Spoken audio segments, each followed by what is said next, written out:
Hey, good day. It's Tuesday, July the 13th. I'm Martin Gagel with Market Radius Research. We've got Gordon Dean, CEO of Aurora Solar Technologies, joining us. Aurora provides hardware and SaaS solutions to improve the quality, efficiency, and profitability of solar cell manufacturing. We've got two parts to the webinar. Firstly, Gord is going to be giving an overview presentation and we'll be discussing the business. And then we're going to be taking questions from the audience. I've known Aurora for many years, over 5 years now. The reason I've got them on the call today is I've been I've been an early investor and I've known them for a long time. And I like Gordon. I like a lot of the things that he's done since he took the leadership role. I'm interested in the ESG space, and with the electrification economy, there's lots going on with electricity and new forms of generation. And with the cost of solar and the cost of electricity production from solar having declined so dramatically over the last 5, 10, 20 years, it's becoming a more and more dominant and needed power generation source for the world.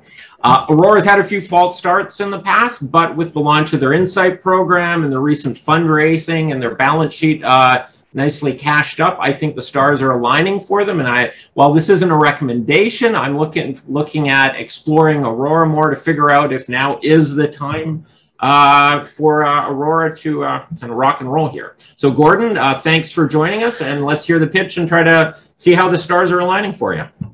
All right, thanks, Martin. Great to be here, and thanks for providing the opportunity to tell people a little bit more about Aurora Solar Technologies.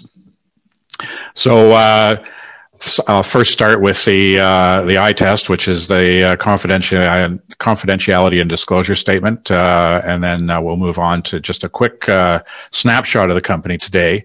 So our business is providing quality control systems that are used by solar cell manufacturers to increase their yield and enhance their profitability in their manufacturing operations. We have an existing large installed base of products throughout East Asia, most notably including China, Korea, Malaysia, Taiwan, and Singapore. And as Martin mentioned, we're launching a new subscription-based software product, which is in operation in trial mode with our lead customer for this now.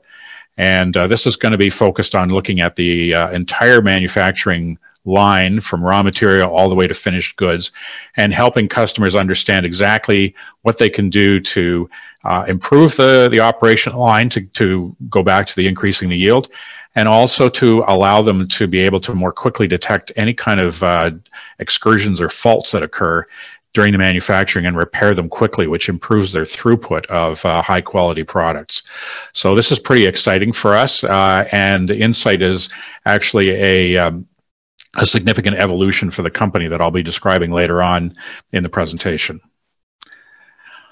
The leadership team, we have a strong, experienced leadership team with credibility in the industry, and also credibility from a standpoint of building and growing small companies. Myself, I have a background in electrical engineering to begin with, and spent 17 years at Nortel Networks, then moved on to doing business most recently before Aurora in the field of industrial automation, where I was involved in the movement of that company's products into the solar industry, among others. Kevin Dodds, our lead director, is an experienced executive.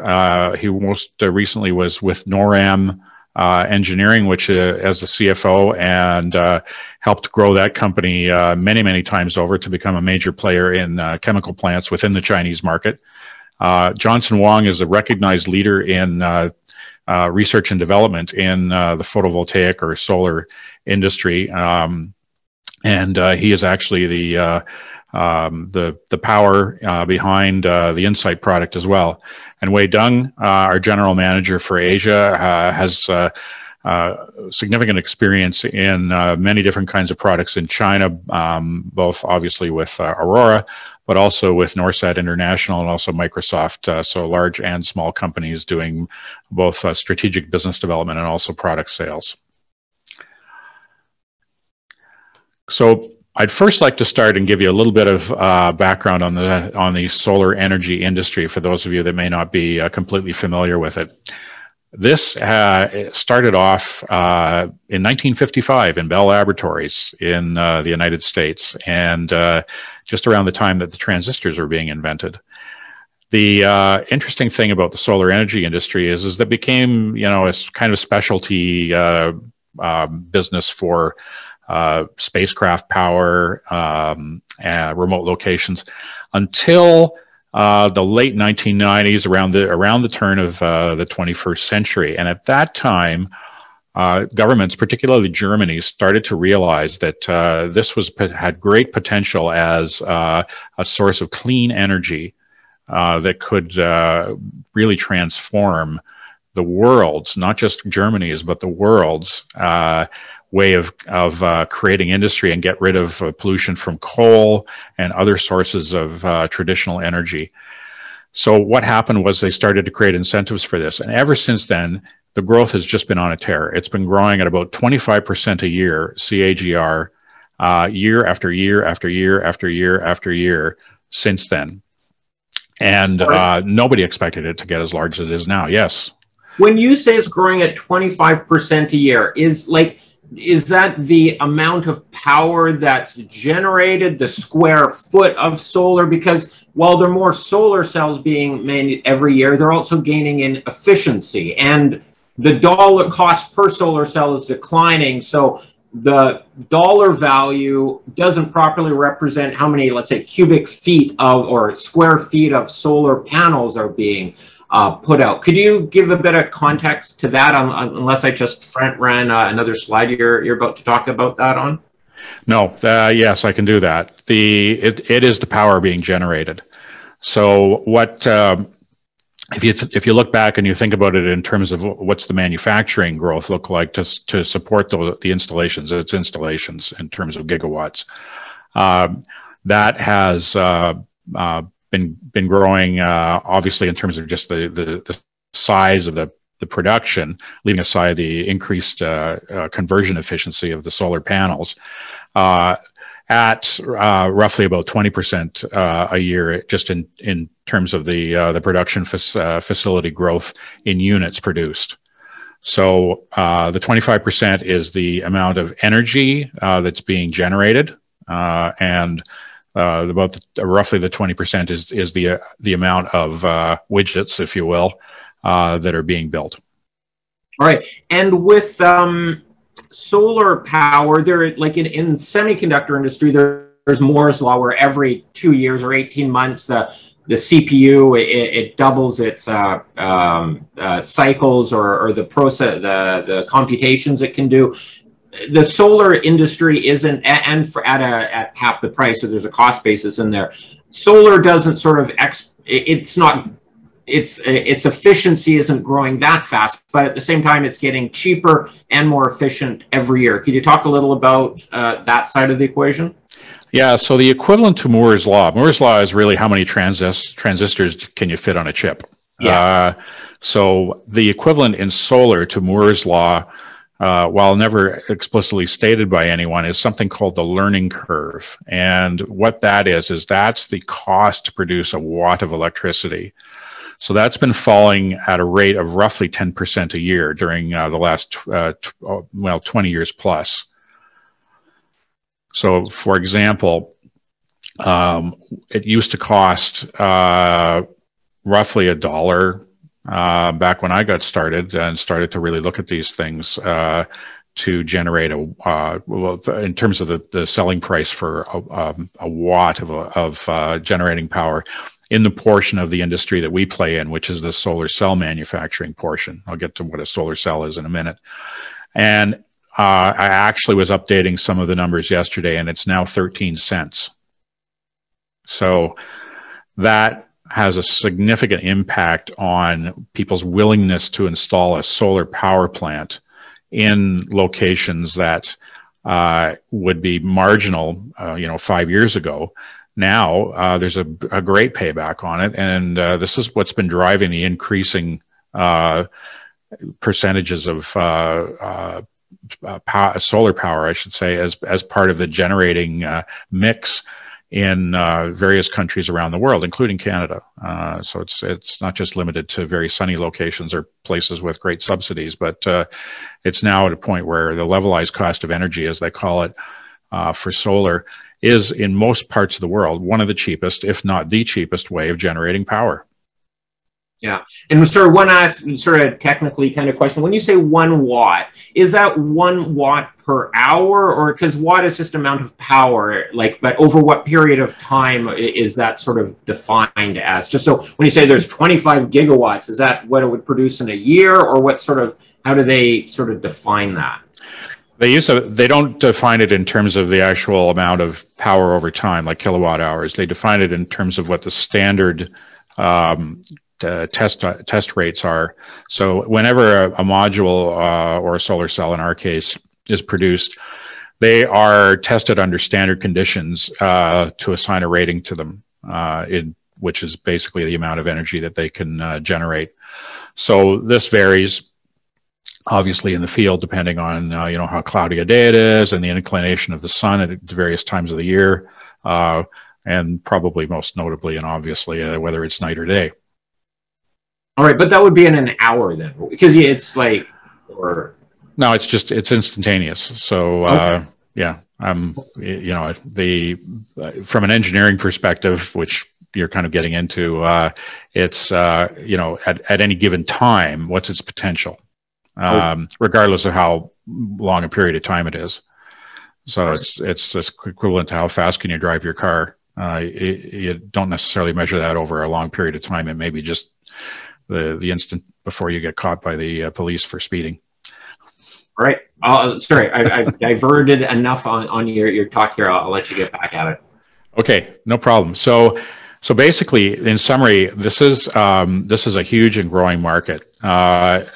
People thought 10 years ago, or 20 years ago, this is going to be a niche, and it's exceeded growth expectations consistently every single year. Our market is for solar cell manufacturers, and as I said, I will get into what a solar cell is. So a solar cell, when you look at a panel or a module, you will see a number of units inside the frame that are typically approximately 160 by 160 centimeters square. Those are the cells.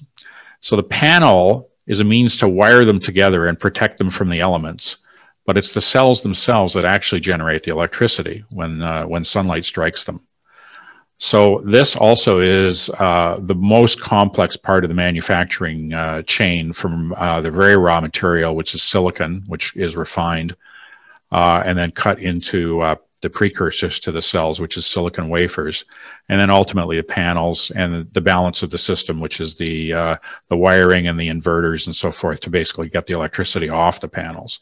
So the cells, they're the most high-tech part and the most complex to manufacture.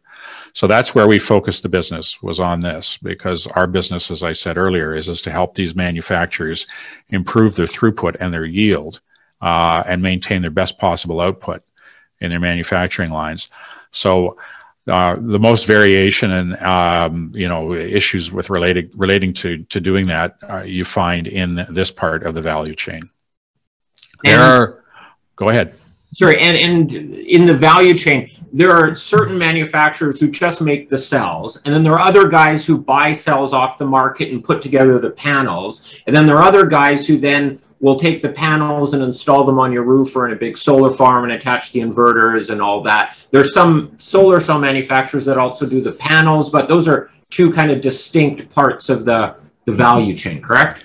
That's correct. So if you look at it in terms of how you get to a finished good, which you can install in the field, you're correct, is that some companies, including the major players, will be vertically integrated to varying degrees within the value chain. Typically, the vertical integration that you would see includes cells and then putting those into the panels or modules and then supplying those to the market.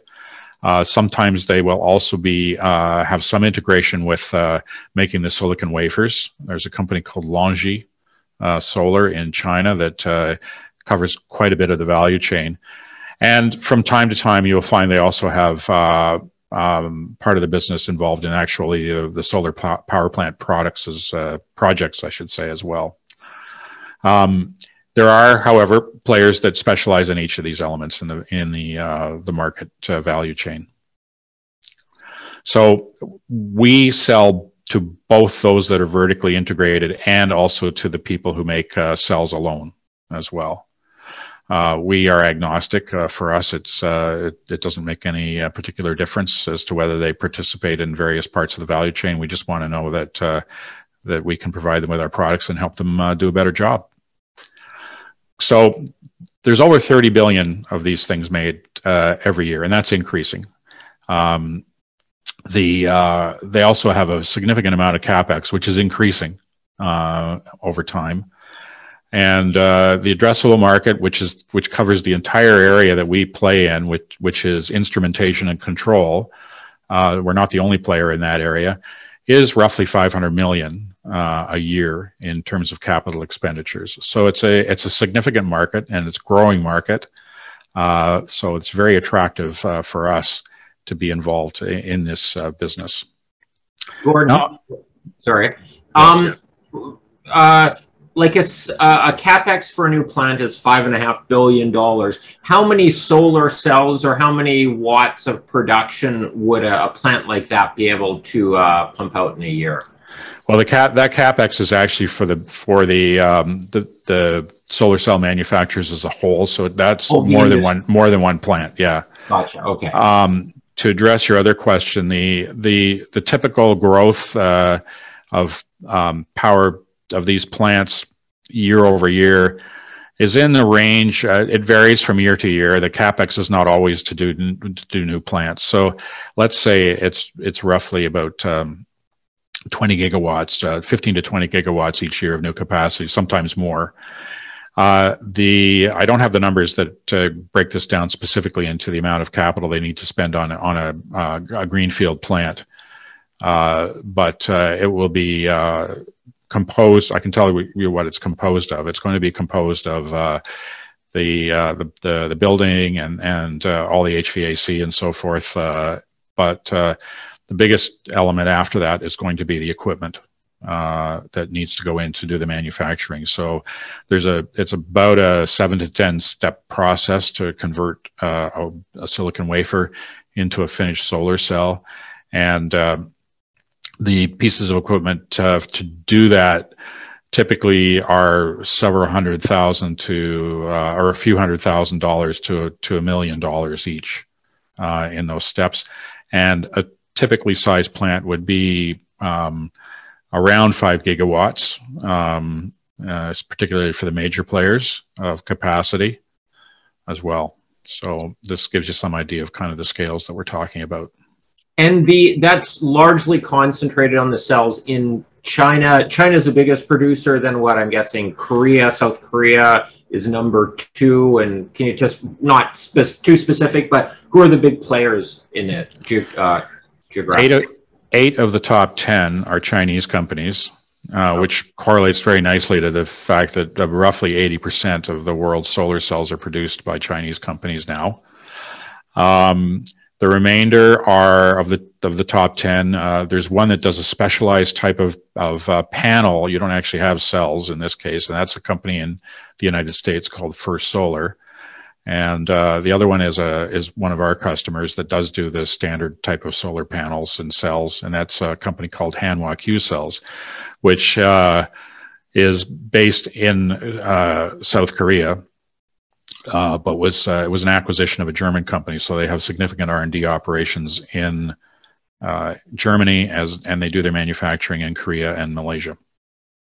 Great, thanks. Okay. So moving along to the need that we address, to refine that a little bit for everyone. Here you can actually see some solar cells near the end of the manufacturing step in the illustration in this slide. The biggest thing that goes on in this that's a little bit unique to this industry is that the raw material costs tend to be, they grow over time, but they also fluctuate a bit, but they're generally consistently a little bit more than half the final selling price of the solar cells. However, and the manufacturing costs, they do manage to get those reduced over time, but the biggest issue is that the profit that they see because of this secular roughly 10% reduction in selling price per watt over time, they have to keep running in order to stay in place on the profit percentage. And these companies at this step in the value chain, they suffer from pricing power that the raw material suppliers have and the need to compete on reducing the costs to their consumers of which are the module manufacturing, whether it's within the same company or to an external company. They're in a bit of a squeeze, and they run roughly 15 to 20% margins on their solar cell manufacturing operations. So this is, I think, 30 billion cells a year, 15, 20% margins. You're not thinking that you're making Rolex watches. You're thinking you're making cookies or other commodities. So paying attention to just making sure that they don't have any inefficiencies or glitches in their manufacturing operations makes a huge difference for them, just a huge difference. So this is the burning need. Don't lose profit in your solar cell manufacturing. Make sure the lines are running all the time at maximum capacity so you've got the best return on capital assets you can get. And if something goes wrong, find it and fix it really fast. That is the imperative for these companies. And so, that's what we're laser focused on, is helping them with that. So the solar industry has been, like, it's not like the semiconductor industry where they're very highly profitable. Solar cells are more of a commodity kind of a business, and there's fierce price competition there, which is kind of good and bad for you, isn't it? In the sense that they need to drive efficiencies, but at the same time, they're watching their pocketbooks. They don't have gold-plated CapEx budgets where they can just write these big checks. But they're super focused on their margin and getting efficiencies. Is that fair? It is, and actually it's great for us. The reason why we came up with the Insight product that I'm going to describe is because we can sell that on an ROI basis to them. So, they're open to anything that's going to help them do what I described better. And, if it costs them, a percentage of the gains they can get, give it to me. I'll take tons of it, please.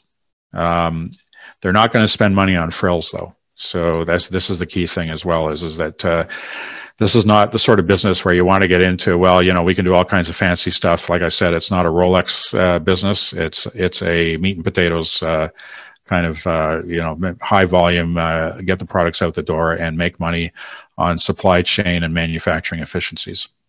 And this is like highly competitive, sort of a knife fight in the marketplace between these guys. So if someone's gaining efficiencies and maybe can undercut prices because they've found some new margin and gain market share, then that's going to kind of drive their competitors to say, oh crap, we got to do some stuff as well to get back in the game. Is that reasonable? That is. I mean, there are some specialty manufacturers, but they're quite small who are playing, a slightly different market game. And an obvious example is most of these Chinese companies don't produce any kind of solar cells or panels for a spacecraft. That's very specialized, though, and that's not something that we play into. We're in the mainstream of the market here with these guys, and what you described is basically the way it is. All right. Okay. So moving on to the solution that we have. So we have, as I mentioned, two products. And you can see that on the lower right-hand side of this slide, an installed measurement system. This was our initial product, and it still is. And what this is doing is it's measuring the output results at one of the critical steps in the manufacturing of the solar cells. I won't get into all the technical details on that, but if anybody wants to know, then there's some information on our website, and I'm always happy to answer questions as well. What I really want to do is I want to focus on the top right-hand side, which is the new product. So based on the experience we've had over the last few years, one of the things that we saw as an unmet need is the ability to do more of what I would describe as being the bottom two items on the left-hand side, which is the visualization of what's going on in your manufacturing plant and the control. So we already provide good visualization of what's going on in the process step that's associated with the DM measurements. But to visualize what's happening end to end in the production line and make that something that becomes easy for people to be able to see, oh, there's some suboptimalities here that I can actually fine tune out and get better results with the finished goods. Or, oops, something went wrong. I don't know exactly where it is. I need to find it and I need to fix it, and I need to do that really fast, is to help them do that more easily and more confidently as well. So those were two items that we saw that range from being well addressed because people spent a ton of money and have an army of people that are skilled at that kind of thing, to not being addressed at all, and that every once in a while they'll just deal with the issues as they arise and use completely manual methods to find them and fix them. So we said, okay, we can make that much more systematic, and we can make it more reliable, and we can make it faster. Given what we know about how to run these things and what the design of the solar cells is and what can affect the results during the manufacturing. So we came up with a product called Insight, which is a software product, and I'll get into describing that a little bit more. Gord, can you actually sort of go back? I want to just sort of highlight on your on the DM measurement systems. Those you measure or test in the early in the stage of the because it goes through what you were saying, 7 or 8 stages of the processing, and it's after it comes out of the oven. That's where you test it, and you shoot some infrared light on it, and then you see how it bounces off, and then from that you're able to sort of figure out if it's a high quality or if maybe some of the coating hasn't been disposition or deposited on the cell properly, so you can kind of test it at an earlier stage to see if there's some errors in it. That's right. So the process you're referring to is called diffusion, and what's happening there is that there's a high temperature process, roughly 850 degrees Celsius, for a period of roughly 90 minutes, where phosphorus atoms are effectively dissolved into the surface of the wafers, and you want to control the amount of these. In other words, the concentration of them in a thin surface layer. If it's too much, then what happens is that you'll get solar cells that tend to have a somewhat lower conversion efficiency when they're finished. And if it's not enough, then you can actually have spots in the cell that you get some punch through of the metal when you put the metal on later on, and it short circuits them, which can make them unsellable. In fact, in that case. So you want to, it's like, you don't want to have too much, you don't want to have too little, you want to be within a fairly narrow range. So what we're doing is we're using infrared, and the phosphorus will absorb the infrareds that we are shining on the lights to different degrees, depending on how many phosphorus atoms are in that thin layer. And that's how we can tell the customers automatically whether it's within specification or not. And until you guys came around, I think there was one other company who did a system, but it wasn't very reliable or very good. But until then, like, they wouldn't know if the solar cell's working until the very end. They test, it's like, oh, it's a good one, it's a bad one, but they don't quite know where in the system the whole thing, the problem's laid up. And this way you can figure out after one of the baking system, sorry, I forget the term he used, you can find out if there's a problem there, and then they can sort of turn some dials like, oh, we got to tweak something here to make sure it's coming out right. Is that it? That's basically it, yes. So the idea here is that if you're finding that there's a major excursion, what they will do typically in that case is they'll say, okay, we're going to send this batch back for rework. Later than this stage, they can't do that. So then the material becomes wasted. So they really want to know whether it's totally out of spec or not at this stage. And to varying degrees, depending on the company, they also do work to maintain it within a certain range as well. So in that case, they'll make adjustments from time to time on the furnaces that actually perform the step. Right. Thanks. Yeah. Okay. So coming back to the new product, what you see here on the screen is one of the screens that is actually part of the product, and what it's doing is it's providing the operator or the engineer who's looking at this with a time series of measurements at the end of the line that tell them how well the entire line is functioning.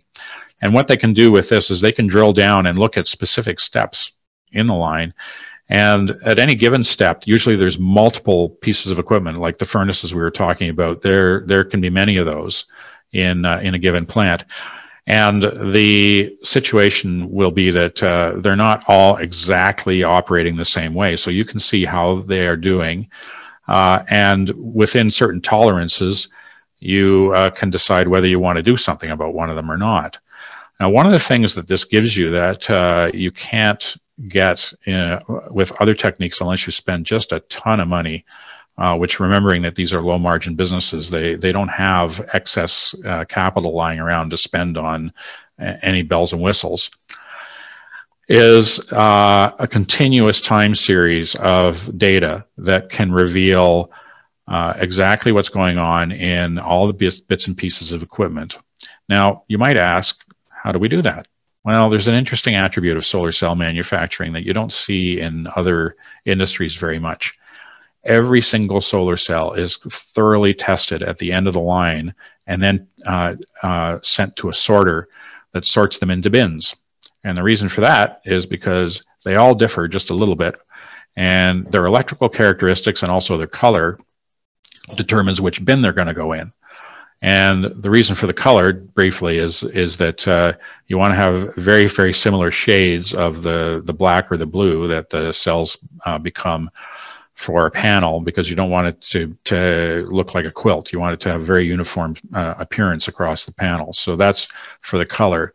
For the electrical characteristics, the main reason there is that the higher powered cells command a higher price. So when they're tested, if a cell generates 5.5 watts of power under test conditions, it will sell at 13 cents times 5.5.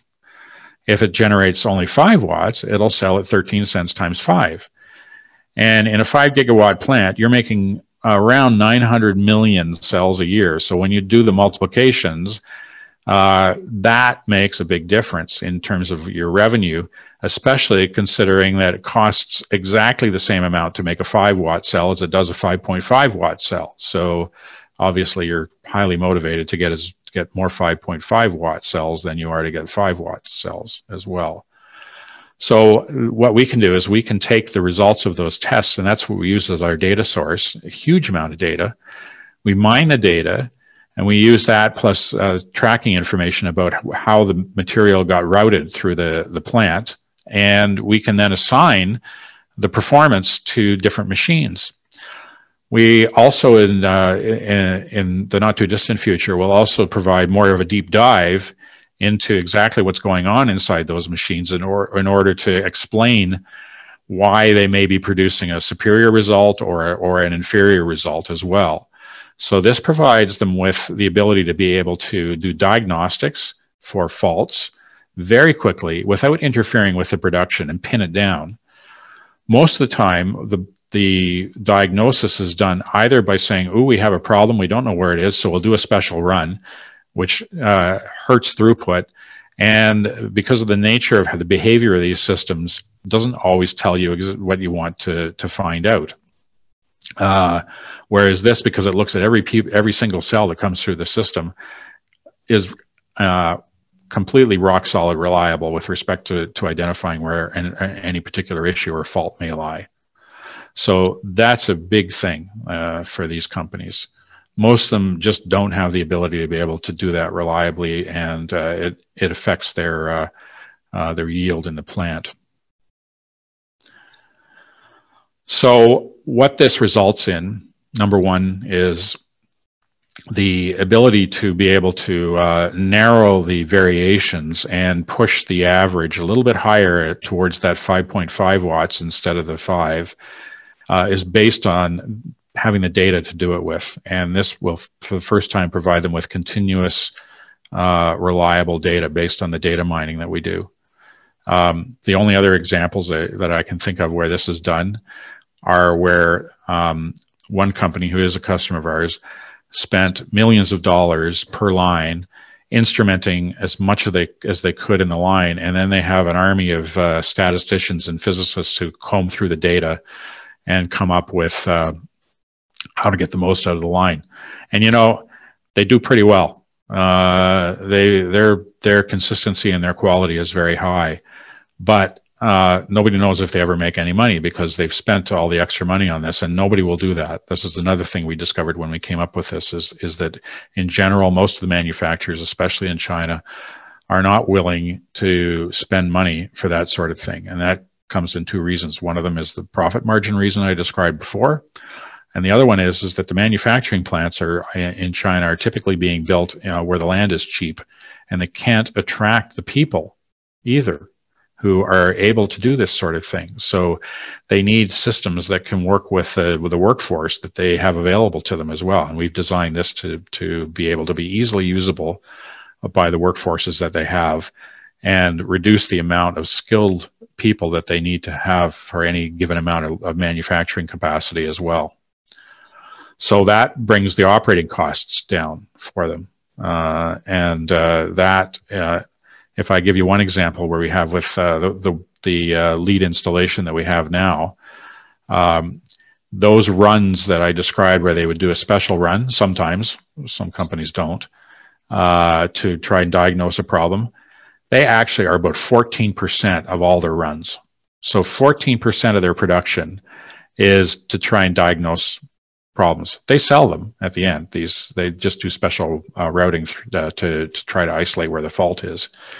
So they do sell the results, so they don't lose that. But 14% means that they're queuing these things up in machines, reducing their throughput, using a ton of labor, skilled labor, people with degrees in engineering and physics, to monitor and do all this.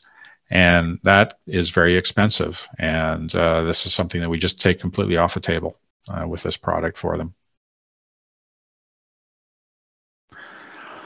So in the end, what we've done here is, when you look at our competitors in the industry, is that we're the only one that's really looking at the end-to-end situation. This is, some people may say, well, why are you the only one? Well, it's because the industry is, despite the fact that it's been growing so much for the past 21 years since the turn of the 21st century, is still very young. If you look at semiconductor, Applied Materials has a product they've just recently announced called AIX, which is an artificial intelligence version of some existing products they've had for a while in the semiconductor industry that address this area. If you look at automotive manufacturing or pharmaceuticals or chemicals, you'll find this sort of thing is very common in those industries. Manifestations of it are different depending on the profitability and the use of capital in those industries, but basically the premise that you look at both the individual steps in your manufacturing chain and also at how they interact with each other and the whole end-to-end results is very common in more mature industries. So what we're doing is that we're taking a proven approach to getting the most out of your manufacturing, using our knowledge of the unique attributes of the solar manufacturing industry to make sure that it fits the bill with respect to solar cell manufacturing, and then creating first mover advantage on this as well. So we've already introduced the product into the China market at a trade show last month.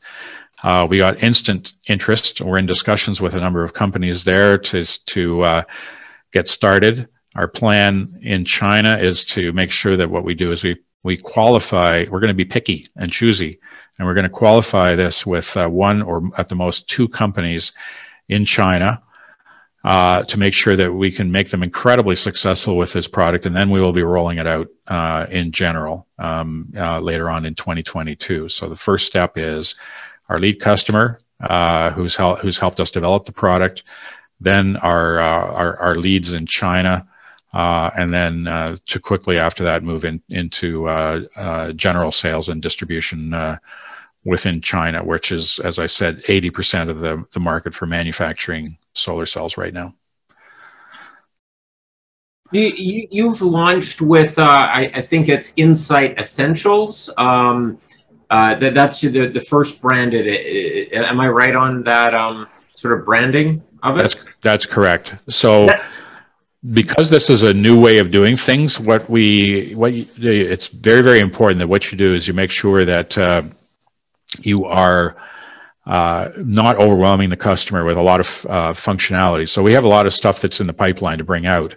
But what we want to do is get them used to using it for the basic functions initially, and make sure they're successful with that. And that also preserves our pricing power for the additional tiers that we're planning on introducing, which will be Insight Analyze and ultimately Insight Control, where more of the manufacturing measurements are introduced in Insight Control. And in Insight Analyze, we're providing a more in-depth ability to be able to drill down, as I mentioned earlier, into exactly what's going on in each of the production tools. Right now, Essentials identifies where the issues are, allows the customers to be able to annotate any issues so they can pull them up later if they see something similar happening and do comparisons quickly, and provides them with incredibly good increases in speed and capability for these kinds of pinning down or of issues, whether it's a sudden fault or whether it's just something that's chronic and they want to do something about it. Insight Analyze gives them more tools to be able to say, oh, okay, so this is actually something to do with a particular chemical composition or element within the solar cell. And then that allows them to be able to say, if we tweak this particular parameter in that step, we should be able to get a better result. Or that tool, in some cases, due to a manufacturing flaw or maintenance issue, needs a bit more depth work in it, and then they can decide whether that's worth it. So, and then Control will bring in more than just the end of the line measurements at that tester that I described for the purpose of sorting and binning, but also the other instruments, ours and third parties as well, that are used earlier in the process. And the value of that is it enables them to even more quickly detect any kind of faults and quickly correct them. Will it get to the point where you're getting this information, and let's say they get data points from the beginning, and let's say if you're as if you're cooking, like, oops, I put in too much salt at the beginning, so at the end of the step I'm going to add a little more cream to my recipe to sort of balance out the flavors, or like, so you kind of this has gone a little left, so I'll go a little right down on the, I'm mixing a lot of metaphors here, sorry, that you adjust the further steps based on what's kind of happened on the earlier steps. Well, I can say this. Using your analogy, I personally experienced many, many years ago mistaking a tablespoon for a teaspoon in adding salt to some muffins I was making, and it was unrepairable. Yeah. There wasn't anything you could do. So, and actually that is also the case most of the time. You really want to catch these things quickly, because the ability to do compensations downstream is virtually nil in this industry. Okay. But I guess if you once you've done something wrong, it's just going to get reflected at the end of the line in a reduced performance. So if, let's say you put a whole bunch of salt instead of sugar into your cookies, and then but before you bake them, you throw them out, because why waste the time baking the cookies if they're already kind of ruined?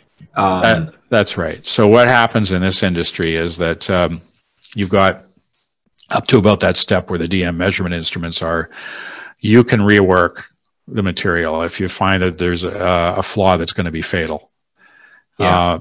And you can send it back. What you do is you'll run it through a bath that strips off the surface, and then you just they're textured first, so they're run through a bath that creates a rough surface, so the sunlight doesn't just reflect off them, that it actually gets absorbed. And then there's the step I described earlier. But then after that, you start to get into various coatings and things that make it too expensive to try to rework them. So you really want to catch any big issues near the beginning as quickly as you can. You're going to end up with a few batches going through before you pick it up typically, but the idea is to first of all make sure that if you see trends that are heading in the direction of a problem, is you nip them in the bud. And secondly is that if you do have a problem, that you want to isolate it and fix it fairly quickly. And then, by the way, these problems occur, you get the idea from my 14% of runs being diagnostic runs at one customer. These are not infrequent. So people think maybe you set up these manufacturing lines, you turn them on and you run them. No, these are like, they're almost like living creatures. You know, you need to keep feeding them and maintaining them and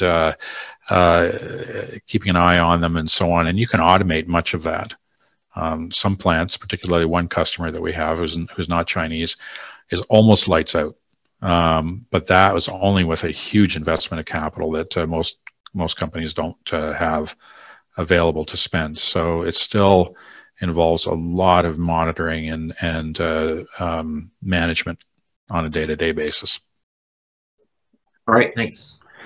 All right, so to wrap up for everyone, the key investment highlights for Aurora are we're playing in one of the fastest, if not the fastest growing market in terms of industrial industries in the world. We're leveraging our presence in the largest market in the world, which is China. We have this new Insight product that I spent quite a bit of time describing today that we believe is a game changer. It's a game changer for, it will be for the industry and it will be for us because it takes us from being a supplier of measurement instruments to being a software as a service supplier and involved not just in the quality of one step in the process, but something that's very central and strategic to all our companies, which is how well their manufacturing operations are running overall. We have a globally recognized team in the solar industry, particularly Johnson Wong, who's well known, respected and influential. And the leadership has experience and is poised to drive growth and create value for the shareholders as well.